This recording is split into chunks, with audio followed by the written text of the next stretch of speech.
राज्याला अवकाळी पावसानं अक्षरशः झोडपून काढलंय। वादळी वाऱ्यासह अवकाळी पाऊस आणि गारपिटीचा फटका संपूर्ण राज्याला बसलाय।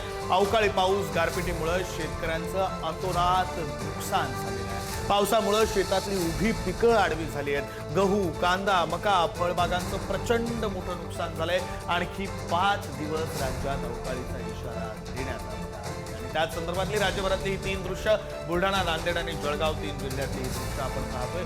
जिल्हे वेगवेगळे असले तरी परिस्थिती सारखीच आहे। अवकाळी पाऊस बरसला, काही ठिकाणी सोसाट्याचा वारा सुटला, प्रचंड वेगानं वारं वाहत होतं। बऱ्याच ठिकाणी गारा सुद्धा पडल्या आणि त्यामुळे उभी असलेली पिकं ही अक्षरशः आडवी झालेली आहेत। शेतकऱ्यांचं प्रचंड मोठं आर्थिक नुकसान झालेलं आहे। काही ठिकाणी काढून ठेवलेलं पीक सुद्धा भिजलेलं आहे आणि त्यामुळे बाजार मूल्य त्या पिकाचं, त्या उत्पादनाचं कमी झालेलं आहे। शेतकरी प्रचंड मोठ्या संकटात पुन्हा एकदा सापडले।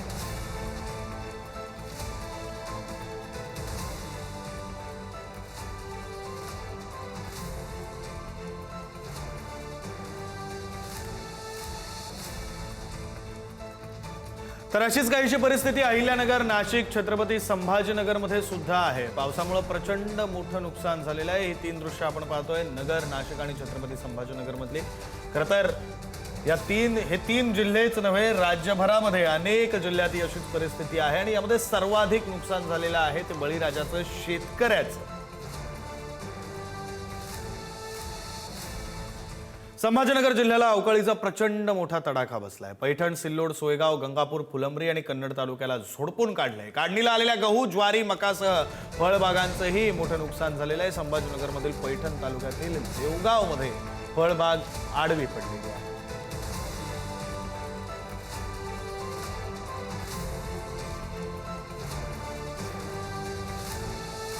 आणि या संदर्भात बोलण्यासाठी आपले प्रतिनिधी सचिन जिरे सध्या आपल्यासोबत जोडले गेलेले आहेत। सचिन, तुम्ही आता शेतातच उभे असल्याचं दिसतंय, काय नेमकं दिसतंय तुम्हाला? शेतकऱ्यांचं म्हणणं काय? आपण थेट प्रेक्षकांपर्यंत पोहोचूया।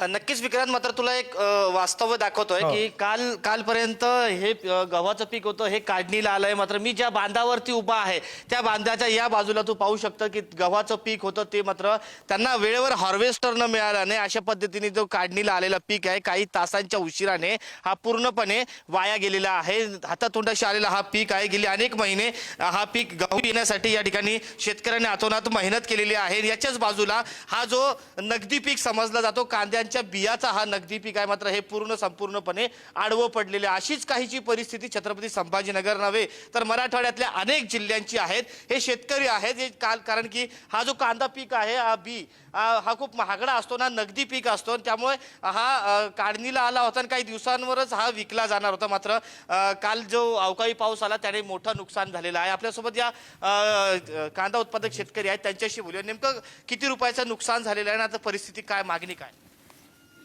कमीत कमी 3-4 लाखाचं नुकसान झालेलं आहे। 4-1 लाखाचं बी झालं असतं। 1 लाख रुपयाला खर्चच आहे नुसता। आणि हे आता 1-15 दिवसात अजून काढणीला आलं होतं हे बी, अजून 15 ते 20 दिवसात काढणीला आलं असतं। पण अचानक आलेल्या पावसामुळं त्याला काही पूर्ण जमीन दोष झालं, काही राहिलं नाही, डायरेक्ट तुकडी झाली त्याची। आणि खूप खर्च केला त्याला, पोटच्या मुलासारखं जपलं ते। आधीच सीड कंपनीचं महागडं बियाणं नाही आणि कंपनी ते बियाणं आमच्याकडून घेऊन जाणार होते पुढच्याच कांदा लागवडीसाठी। खूप गावाचं, कांद्याचं, मोसंबीचं, डाळिंबचं सर्वच पिकाचं नुकसान झालं आहे। काय मागणी तुमच्या? आमची मागणी शासनाने एक आम्हाला चांगली मदत करावी, कारण पहिलं पीक आमचं अतिवृष्टी झाली त्याच्यामुळे पहिलं पिकाचं आमच्या काही पदरात पडलं नाही, खर्चसुद्धा निघाला नाही। आता म्हणलं डबल परत सुरुवात केली, म्हटलं कांदा पिकात आपण नगदी पैशाचं पीक आहे म्हणून आम्ही कांदा पीक घेतलं आहे। आपल्या पुढच्या वर्षी जे खर्च करण्यासाठी, शेतीला खर्च करण्यासाठी आपल्याला नगदी पैसे दिले आपल्याकडं, म्हणून आम्ही हे पीक घेतलं। पण ते पीक निसर्गानं ते पण हिरावून घेतलं आहे, कारण शासनाने एकतर आम्ही चालू बाकीदार आहे, आमचं कर्जसुद्धा माफीत, आम्ही कर्जमाफीसुद्धा बसत नाही। आणि कर्जमाफीत न बसल्यामुळे आम्हाला पुढच्या वर्षी शेतीला खर्च करण्यासाठी बँक कर्जसुद्धा देऊ शकत नाही। आणि आता आमच्याकडे काही एक पैसा उरलेला नाही, आम्ही पुढच्या वर्षी शेती करू शकत नाही। तरी एकतर शासनाने आम्हाला चालू बाकीदाराला एकतर कर्जमाफी द्यावं किंवा आम्हाला एक चांगल्या प्रकारे मदत करावं, एवढंच आमचं म्हणणं आहे।